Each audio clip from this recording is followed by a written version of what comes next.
Hi there, Chris from TotallyEV, and here we're doing a dedicated audio review of the Audi Q4 e-tron. If you'd like a review of the vehicle itself, do check it up on your pop-up banner down in the description below, or indeed in the pinned comments. Now let's kick things off and talk about its audio configuration. As standard, the Q4 e-tron has an 8-speaker audio system with a subwoofer, and it's got 180 watts of power. If you want to bolster that experience, you can go for the Sonos audio system, which is a first for any in-car audio system, and the Q4 is the one that integrates it.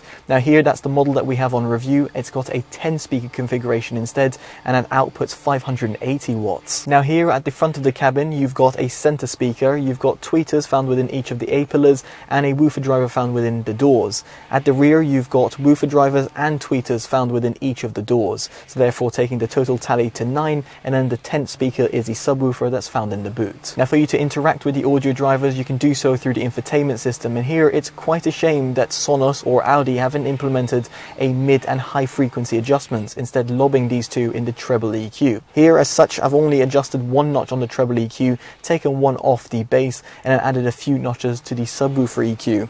Now as for the focus, I've left it at all, and as for panorama, which is effectively kind of the 3D audio sound system that you get with the Sonos audio system, here I've left it on off because I felt that adding low or high detracted from the overall accuracy and added this kind of odd reverb which wasn't appreciated, at least not to my ears. Now for you to connect up to the infotainment system, there is Bluetooth where the AAC and SBC codecs are supported, although I suspect most, like myself, were using Android Auto or Apple CarPlay, and here both a wired and wireless formats are supported, the former being the better out of the two. Now before getting onto a sound demo, I should also mention the cabin noise, and here the model on review has the acoustic glazing that was installed. Now at a standstill, I recorded 36 dBA, driving between 20 and 30 miles an hour it's 54 dBA, driving at 40 miles an hour 58 dBA, and driving at 70 miles an hour increased to 71 dBA. What I will say is that it's not as well insulated as some of its rivals, namely some other more premium Audi vehicles out there on the market.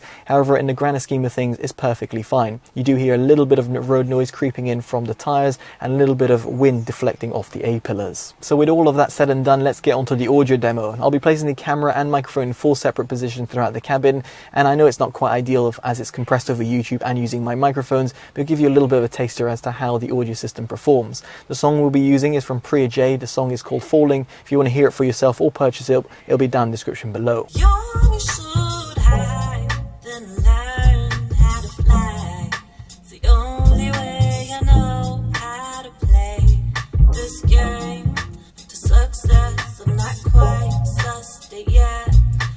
Reach the brink, don't stop to think. I always sing, and now I'm young and should hide, then learn how to fly. It's the only way I know how to play this game to success. I'm not quite sussed yet. When I reach the brink, don't stop to think. I always sing, and now way back to falling from so high, falling from so high, so high. The thing is, my imagination is constantly racing 1,000 miles ahead. I'm living in my own mind, but it's floating, I'm always hoping. But when I reach the brink, don't stop to think. So with the audio demo out of the way, let's get onto my subjective opinion, and let's kick things off and talk about it as a sub-bass extension.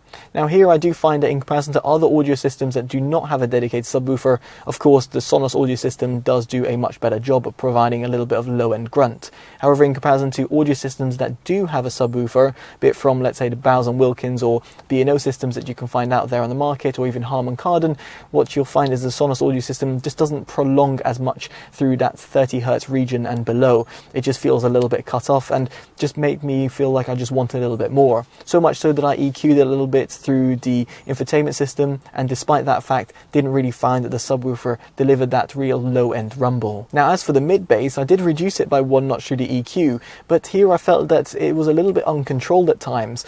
I was expecting a little bit more control in this mid-range department, and given my experience of B&O systems that are found within Audi vehicles, I was expecting potentially a little bit more and was left a little bit disappointed by what Sonos have achieved over here. Now, as for the mid-range, it is a little bit recessed. It's almost no surprise, although I would have potentially liked a little bit more emphasis on the mid-range tones and therefore bringing, let's say, vocals to the foreground.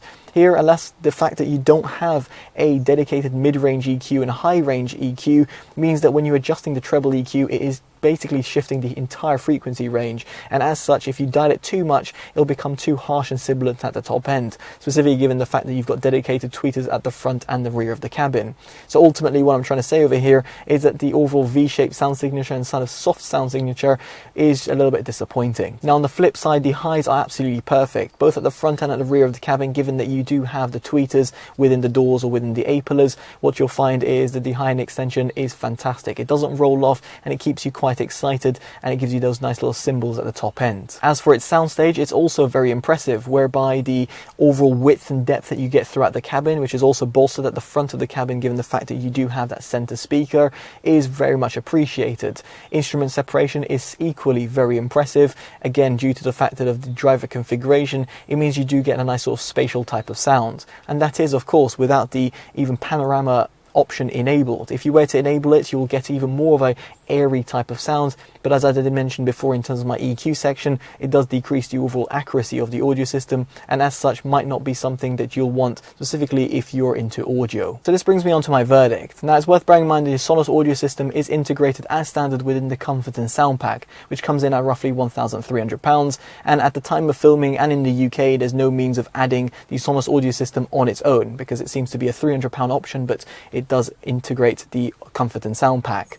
Now, with this in mind, it should be mindful that audiophiles will be left a little bit disappointed, be it for the price that they're asking or indeed just to the overall audio performance, whereas the average consumer will be fine with the overall performance, specifically given that the rear occupants will have the dedicated tweeters, therefore bolstering the overall experience, and indeed going from 180 to 580 watts will be certainly appreciated for those people who like to crank out their music. Ultimately, what I'm trying to say over here is that I was expecting a bit more from Sonos or indeed Audi, and here in comparison to other alternatives out there on our market, such as for example the Harman Kardon audio system that's found within the Volvo XC40, here that audio system does a far better job, at least subjectively. Now, I'd be intrigued to hear your thoughts in the comment section below, and of course if you like this video and want to be seeing more from the channel, definitely do subscribe and hit that bell notification, as both would be greatly appreciated. Alright, I've been Chris from TotallyEV, and I'll hopefully see you in the next one. Take care and goodbye.